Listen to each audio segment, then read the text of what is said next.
Hello, hello, hello, and welcome to the Etch weekly live show, coming at you live from several bedrooms across the UK. Mostly spare bedrooms, I think, or office spaces, really, is more accurate to say. Been working from home for a little while now. I'm joined by Ben Joy. Hello, Ben. Hello, how's it going? Not too bad. I'm seeing some framiness on the output here, so if you're watching, thanks for tuning in. Appreciate you. Hopefully the stream quality is okay. If not, I apologise. Maybe the archive will be better. Stick around if you can, because we'd love to have you here as we walk you through a wonderful and weird week in the world of video games, and I'll be your guide. My name is Adam Burt, and we're going to cover off some gaming news as we do every week, talking about the biggest stories from the games industry and the world of games. And then we're going to have Tyre here later, who you might know from previous episodes of the show. We're going to be looking at some Anthem gameplay, talking about that, and also talking about a new blog that we've launched today as well, or a report, I should say, on our blog about the state of the games industry. So stick around for that, because it's going to be really good. But first of all, shall we get started with some news? Yeah, let's do it. Let's get into it. So our first story then is the deal that never was, or maybe still is, but in secret. I actually have no idea anymore. I don't think anyone knows anymore what's going on. But essentially this all kicked off on Friday with a report from a Swedish outlet called GLHF, posting on the USA Today website, reporting that Amazon was set to buy Electronic Arts. Ramifications of such a deal would be massive, like on par with other historic deals we've seen recently, such as Microsoft buying Activision Blizzard, I should say. And just as the news kind of got out there and reached every last corner of the internet, the pendulum started to swing back the other way. Because CNBC over in America then reported that no such deal existed, and others started to note that the way the story was written was a bit suspect. The headline claimed the deal was done, the article body said the offer had been made but hadn't been accepted, so slightly contradictory. A little while after that, USA Today, who hosted the story, edited it and said it had violated the editorial standards. The current version on their website, which is live right now, makes a vague reference to rumours without specifying that the rumours actually came from them, which is always a fun one. A number of other reporters have tried as well, like other reporters have reached out to EA and Amazon and not had anything about this, and employees at those companies don't know anything about this either. So yeah, a bit of an odd one really, we're not really sure what's going on there. Original reporter Kirk McKeand, I hope I got your name right there, Kirk, is sticking somewhat to his guns here. He is suggesting that the deal may still happen, but he also does admit that he might have been misled or mistaken. EA's stock price surged during the initial rumour and has since kind of normalised a bit, but it's still unclear whether anything is going to happen here at all, if this is just one of those wild rumours that is just not true at all. And I guess one of the reasons this story is so notable is because although it would be seismic and it would be huge, it feels really plausible in the wake of such other acquisitions like that Microsoft one I mentioned. PlayStation is spending money, Tencent is spending money, everyone is making big investments, and Amazon have a lot of money. So yeah, so it's a strange one. Not sure there's any truth to it whatsoever, but people are talking about it, and I guess for now we'll have to wait and see. What do you make of this, Ben? Maybe Kirk dreamed it and just had a very vivid dream and then woke up and thought it was real, wrote the article, and then a day passed and he was like, wait a minute. Who told me this? I mean, that's the great thing about rumours. You can just make them up. That's what a rumour basically is. Would you like to start a rumour here and now? Should we start one about a games company acquisition? Etch Play are going to buy EA. Oh, okay. Get that in the Wall Street Journal. Who would I say? Who should buy who? I think Doritos. Oh, here we go. Always Doritos with you. They've bought exclusive rights to Animal Crossing, and from now on, all Animal Crossing items will be Doritos themed and branded. Always about the Doritos. That's the rumour. Started here. If that happens, you know. Expert reporting from Etch Play. Our next story. Sorry, go ahead. Oh, go ahead. I was going to make a great point, so carry on. Okay, let's have a little move on then. Our next story is about PlayStation, and this is a deal that definitely does exist because it's been announced this week. Sony have acquired Savage Games Studios. It represents kind of a new frontier of sorts for PlayStation, as the studio are working on an upcoming title for mobile devices rather than, for example, the PlayStation 5. Savage will be part of the new PlayStation Studios mobile division, which will operate separately from the console business and focus on mobile titles using either new IP or leveraging existing PlayStation IP. PlayStation Studios head Herman Hulst has been out there chatting about this to people, and he said, "Our efforts beyond console in no way diminish our commitment to the PlayStation community, nor our passion to keep making amazing single-player, narrative-driven experiences." So I guess congrats to those at Savage, and an interesting move for Sony. Are they playing catch up a bit here, do you think, Ben? Yeah, I think they are because I remember talking about this in regards to Microsoft maybe about 12 months ago when they picked up some of the acquisitions. It's like, oh well, clearly this feels like they're going to try and get into the mobile space. This is why they're doing it. And seemingly it seems like that's now what Sony are doing. Obviously, I think everyone is well aware of the size of the mobile industry for games. It's huge. It continues to grow like year on year. So I think it is playing a bit of catch up. It seems like a good acquisition. Seems like they've got a good studio on board. So it'd be interesting to see where they go, and especially I know they're saying about not going away from the PlayStation audience, which obviously they wouldn't because that would be crazy. But I think we've talked about in the past as well that like maybe console hardware will become a thing of the past. Like maybe console hardware isn't going to be that big of a deal anyway. So diversifying into another market which is continuing to grow, and like phones aren't going to go anywhere, I wouldn't have thought, because there's not really a replacement for those. Like you can replace kind of the consoles with cloud gaming if it gets good enough. But yeah, maybe diversifying into mobile, maybe that's what they're thinking. Like maybe we're not going to get the console sales like we used to in the coming years. So let's get into mobile now before it is too late, because it already is quite late, but definitely not too late. Yeah, it's never too late. I can see from the chat that some of you are experiencing framiness on the stream and buffering as well. Don't think it's your fault. I think it is us, but it's for reasons I can't really explain or do anything about, as far as I can tell. The settings that I'm playing with don't seem to be making any improvement, so you'll have to bear with us, and we appreciate you sticking with us. Hopefully the archive will be a little bit smoother, but we'll have to wait and see. Next up, we've got some new game announcements and just kind of general housekeeping to talk about. So there's been some rumours as well, I should mention. Some of these things aren't officially confirmed, and some of them are. First one is officially confirmed. Hangar 13 are returning to the Mafia franchise. The game's expected to be a few years away from release, but the company made the announcement this week. Their last title was Mafia 3, which was released in 2016.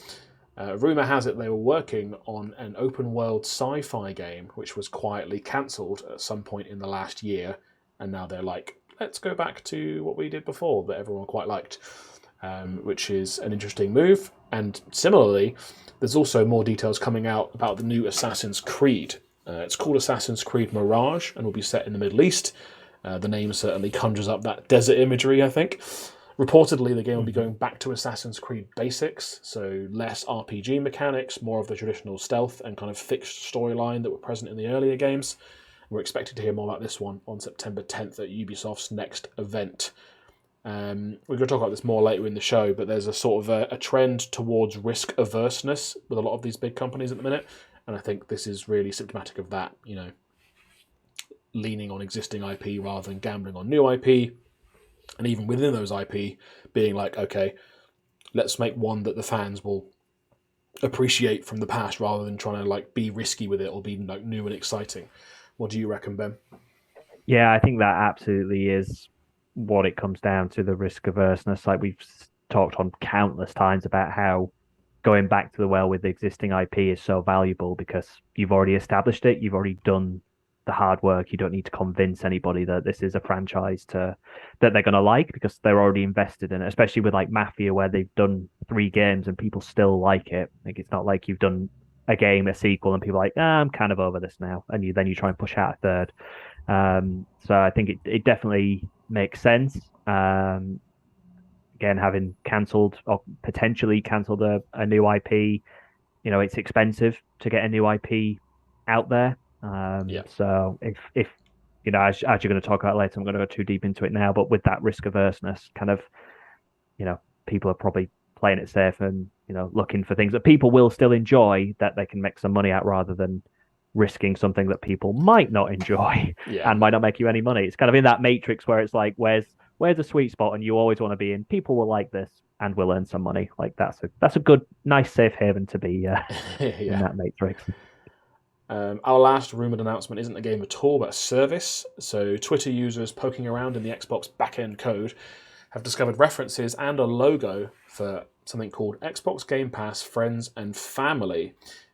It's a new tier for the subscription service that will allow users to share a Game Pass account with multiple people. Rumours are suggesting it will support up to 5 users, and pricing is expected to be pretty generous, as it often is with Game Pass, I think. So kind of to encourage users to join. There are suggestions that this new tier may cost in the region of £25 a month, which if it does give you 5 people is pretty good saving compared to spending, whatever it is, $12.99 at the minute, I think, for Ultimate, 5 times over. So yeah, good if you've got family, good if you've got friends. I don't know if me or you need this, Ben. We could share an account. We could get a little Etch play. Yeah, we can. We can buddy up. We can be each other's friends. Yeah, five of us could be on one Game Pass account. We can both split the £25 and pay exactly what we're paying now. Yeah.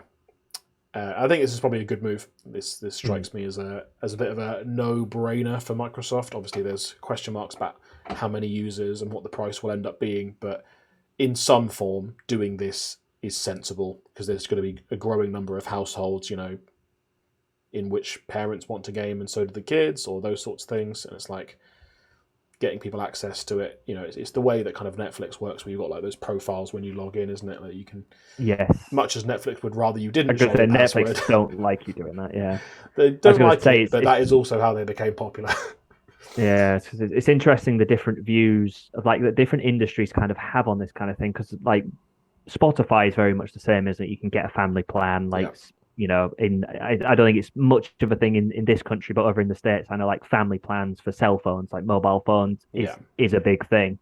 But what like you say, like Netflix doesn't seem to like it. So that rather than do that, they just up the price, which feels like the wrong way to approach it. And I think with this Microsoft one, we just talked about Sony playing catch up. Like there's been rumors and things going around that Sony are going to launch a Game Pass competitor, and Game Pass is so competitive without having a competitor right now that if they then, this is an extra value again on top of already a valuable service, it's just going to make it even harder for Sony to compete with that. So maybe that's coming into the thinking as to why they're doing it. I think the other factors absolutely as well, but that might be an additional one as well that's been put on the table that we can make it even harder for Sony to compete with us on this. Well, while we're on the subject of Game Pass and competition, we've got some relatively breaking news for you today as well. As you probably know, Microsoft's proposed $70 billion acquisition of Activision Blizzard is currently being reviewed by regulators and governments all around the world, really, to decide if they believe it's anti-competitive. Basically, to decide whether the company will be too powerful and control so much of the industry that new ideas and competition from rivals will be threatened if this deal goes through. Today, we've got a little bit of insight into how much of an uphill battle this might actually be for Microsoft, as here in the UK, the Competition and Markets Authority, had to read that off a bit of paper, has decided that the deal may affect competition and should therefore be scrutinised further in an official investigation. Microsoft and Activision do have until September the 8th to respond to this and to basically try and talk their way out of it if they can give enough information that satisfies them. But before that, it won't go ahead. But we do think it seems likely that the investigation will go ahead. Microsoft President and Vice Chair Brad Smith has already responded to this, and I got a quote from him here as well that I can read for you. It says, "We're ready to work with the CMA on next steps and address any of its concerns. Sony, as the industry leader, says it is worried about Call of Duty, but we've said we are committed to making the game available on the same day on both Xbox and PlayStation. We want people to have more access to games, not less." I did the wrong emphasis on the end of that quote. More access to games, not less. It's clearly a carefully worded statement, already pointing to what many will be thinking. Sony are currently the industry leader, which may be a factor in determining how competitive this market is. But it's also the strongest statement we've had yet about Call of Duty's exclusivity, effectively confirming that there won't be any kind of exclusivity, not even timed exclusivity, which I think was on the table before. Would they launch it but 6 months apart or something? It doesn't obviously rule out the possibility, or even likelihood maybe, of this being a full price retail title on PlayStation and being no additional cost on Game Pass, which we think probably will happen. Over in the States, the Federal Trade Commission has already decided to launch a Phase 2 investigation into the deal themselves, so regardless of the outcome here in the UK, Microsoft will face some probing questions before this deal is allowed to proceed. Ben, any thoughts? It's a tricky one. I, not in the nuances of it, don't have a problem with it. I don't think it is too anti-competitive. I think it is unfortunate just the way it's going. It's just the way the industry's going. It's the way a lot of the industries go. You have to look in entertainment. Disney owns almost everything, and they do a pretty good job with it. Monopolies are good. You heard it here first. Give the little guy Microsoft a chance. Why won't you? I think it probably will go through. I think there's too much money involved for too many people for it not to happen. I think it will take a while. I don't think it's going to be the smooth sailing that maybe everyone thought it probably was likely to be. But I think it will go through. Whether it's a good thing or not, joking aside, it remains to be seen. Hopefully it is a good thing, but I think it's just too early to call, and I wouldn't like stick my neck on the line and say for certain I think it's going to be great or I think it's going to be terrible. Fair enough. That's been on the fence, as always. You won't be drawn on an opinion either way. That's the end of our news segment, but if you like the news, if you want more, we do a roundup every week on the blog. You can find that at etchuk.com/play. There'll be a new one tomorrow featuring contributions from the entire Play team, talking about what games they've been playing, what news stories have taken our fancy this week, and just anything that we find interesting, really. Thank you very much, Ben. I appreciate your time. No worries. Glad to be here. And what I'm going to do is switch to some gameplay footage, and Tyre will join me shortly because we're checking out Anthem today, and let's see a bit of it now. Here we are, freelancer. There you go. You can hopefully see the gameplay, and you can see 2 blue squares because I'm bad at my job. So let's just get rid of those. This is Anthem, came out of EA in 2019, developed by BioWare, and obviously you've probably heard of the kind of story that this game had. It was definitely kind of like a rocky launch, shall we say, and there was a bit of a backlash also to this kind of direction that BioWare took the game in, and ultimately they decided that they wanted to pitch for a significant kind of rebuild. They wanted to do a No Man's Sky. They wanted to invest in it heavily and rework a lot of the systems. However, they weren't allowed to do that in the end. EA decided to pump the brakes because it was very expensive, and the game basically hasn't been updated since. It is now on Game Pass. It's through EA Play, so it's been on there for a little while. And I've been playing it recently, and I just thought I would check it out and show you guys some of this gameplay here that I captured. The combat in general and the movement is so good. It's really, really frustrating that this game, didn't necessarily hit the mark fully, or didn't get a chance maybe to re-evolve or to rebirth itself. But yeah, hopefully you're enjoying what you're seeing, because it's the full Iron Man experience. Multiplayer, the guns feel great, the flying feels great, and it is a good time. You do overheat sometimes, and when you overheat, you've got to jump into some water, like this lovely waterfall, which is handy. Waterfalls everywhere to replenish your coolness. And this is a mission from relatively near the beginning of the game, which is trying to locate somebody. These players who are here with me were match made with me. They're not necessarily people that I've chosen to play with. They just gave me them. And yeah, let's see how we get on. There's multiple types of I don't know what they're called. Javelins is what they're called, but they're the mechs, basically the robot suits that I'm currently running around in. Mine is the Colossus, which is the biggest, slowest, heaviest, but also the best armoured, so it does mean that I have a better than average chance of surviving any difficult encounters. I'm just a little bit less agile, shall we say. Such as when trying to cross this bridge. It might be slightly harder for me, but I did make it comfortably. And the thing is, you can fly, right? So I was like, yeah, I should definitely be the big heavy one, because you can still fly. What's the worst that could happen? Let's shoot these dudes.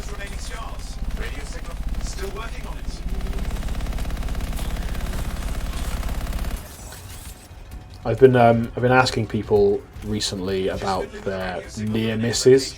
Basically, you know, kind of what Anthem is to many people. A game that was kind of so close to being good because there's so many good things about it, but just somehow didn't meet the mark. Bit of a letdown. You kind of your if-onlys, you know, if only this went differently, this could have been amazing. And Anthem's definitely become one of those for me. Despite the fun I'm having here, shooting a ceiling and not hitting anyone, I have got to a point with this game where I'm like, I fully understand the kind of criticisms that have been levelled against it, like the mission design later on when you have to do like the tomb challenges, what they're called, is extremely frustrating. There are technical issues that are frustrating, and in terms of the way the combat ramps up, I mean, this is near the beginning and it feels really good, but the enemies do become, I guess, a bit more bullet spongy, is for lack of a better word. So you're kind of doing the same thing, but just having to shoot them for much longer. If you're wondering, by the way, where Tyre is, I think because of the technical issues, she probably can't be here or doesn't know to be here because the stream is minutes behind where it should be in terms of the live feed. So she might join us at some point, but if not, you'll just have the soothing narration of me as we enjoy this Anthem footage. Oh, speak of the devil, I think Ty might actually be here. I was just talking about you, Ty. That's fine. No, it's fine. It's absolutely not your fault at all. It's like mega technical issues because the stream is really far behind, right? Yeah, that's why I didn't even know we were online. Well, you're online now, and you're watching Anthem with me. I was just starting to talk about games that have like been those kind of near misses, you know, games that have like had something good about them, but we've ultimately been like, oh, it's just not really that good in the end, even though we wish it was. And I was talking about how I've been asking this question a lot to various people. I know that some people have said that about Mass Effect Andromeda, which I know is a game that you actually love. But a lot of people felt that way about that in terms of the kind of letdown from Mass Effect. The main trilogy to Andromeda was maybe a bit of a step down for many people in terms of the way they felt about it and the storyline and all those sorts of things. Someone else said Knights of the Republic 2, which is fair because actually I love Knights of the Republic 1, and I have like no positive feelings about 2 at all, really. I'm like, I never replay 2. Like 1 is the only one that I really genuinely love. And the other one that I had in mind, potentially controversial, but I think a lot of the internet, especially today, will agree with me, is Halo Infinite. Like, how is this game? Oh. I mean, it still might turn it around, right? They've still got time to fix Halo Infinite, but how did that game release like almost a year ago and it's still not got like the basic modes that it should have had at launch? This was originally supposed to launch like 2 years ago. Like, you still can't do co-op, still no Forge mode. The maps in there are very limited. You know, the only thing they've got a lot of is the cosmetics. Everything else, there's like a real kind of lack of content. Which I think is a real shame for a game that, you know, when Halo Infinite came out, everyone was like, oh, it plays great, like, it really feels good to play, but it's just impossible to stick with it when there's like so little in there and they haven't added the stuff that people really love. So that is frustrating. Did you have any in mind, Ty? Yeah, so like you say, you were asking these questions around, so I've been doing some thinking. And I think for me, one that stands out, a recent game is Assassin's Creed Valhalla. And now, don't get me wrong, I really enjoyed playing it. I haven't finished it. I'm about, I think, halfway through the story. But I already have about 70 or 80 hours on it. And it was probably the first game where I I was enjoying it, and then the open world just got too much for me because I'm a completionist, and I was doing every little check mark I could do, and yeah, I just really wish it was a little bit less open and a little bit more focused for me personally. Yeah. I know a lot of people really love the open world of it, and strangely enough, I didn't have the same opinion of Odyssey. Like Odyssey's open world, I quite enjoyed exploring that, but I just wonder if Valhalla's was just too big for me. Yeah. Yeah, there's a lot going on, and you know what? I'm an adult. I don't have time to spend like. You do have time. Anymore. I do have time. I've seen how much you play games. I know that you've got time. Only if it's Final Fantasy 14 with a free trial to level 60 and including the critically acclaimed MMORPG. No. Valhalla's interesting because we talked about that on the show. If you caught it, but Ben was here. and we talked about the new Assassin's Creed as well, Mirage, and how they're kind of potentially or talking about going kind of back to basics with it. Because I think there was like almost what you might call RPG mechanics in Valhalla, where there was like you could choose between being more than one character. There was like kind of leveling up and abilities and some dialogue choices and things like that. I think all of that is potentially going away in the next Assassin's Creed, and it's kind of going a little bit back to basics. Which might have been part of the like feeling about it. Yeah. So I guess, but it's there's always a balance, right, with RPGs between choice and flavor, I guess, for me, because you could make a character and make them your own and really like kind of own them and what they say and what they do, but they'll never feel quite as real as a character that's been designed and has kind of their own personality, they have voice lines, etc. Unless you're playing an RPG that is voiced, which I know people hate, but I really like. It makes me feel more immersed and less immersed, but everyone has different tastes. They do indeed. Some people even like Anthem, which is the game that we're currently looking at right here. I mean, look how fun it is to fly. BioWare, in general, is a very special studio in my life. But I never tried Anthem because I don't know. Because of the backlash. No, not even the backlash. Like, I generally don't listen to backlash because, I mean, Mass Effect Andromeda is probably my top 15, I'd say, maybe not top 10, 15. High praise. High praise. And people hated that, but I quite enjoyed it. But it's just, to be fair, it's not really a game for me. It kind of reminds me more of like things like Destiny and Titanfall, which haven't captured my imagination yet. It's definitely... Titanfall is supposed to be very good. Yeah, Titanfall 2 is amazing. You should play Titanfall 2, definitely. This is definitely wears a lot of its Destiny 2 influences on its sleeve, I would say. It's very Destiny-esque. But probably actually a little bit more accessible than Destiny, a little bit easier to get into as a newcomer. A little bit less overwhelming, although you do get a lot of kind of customization options and things. You can just roll with it, and most of the things kind of make some kind of sense. And yeah, we've gone in a cave here, so there'll probably just be some combat we can enjoy.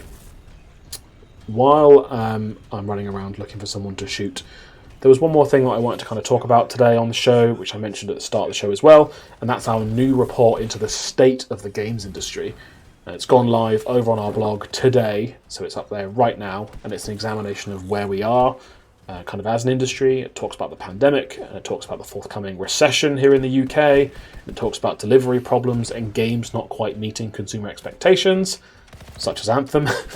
Like, obviously that's one example, but I guess there's a few other examples in the article as well. Like, the blog looks at how games like Battlefield 2042 and Cyberpunk are perhaps symptomatic of an industry that has struggled at times to adapt to the working challenges posed by the pandemic.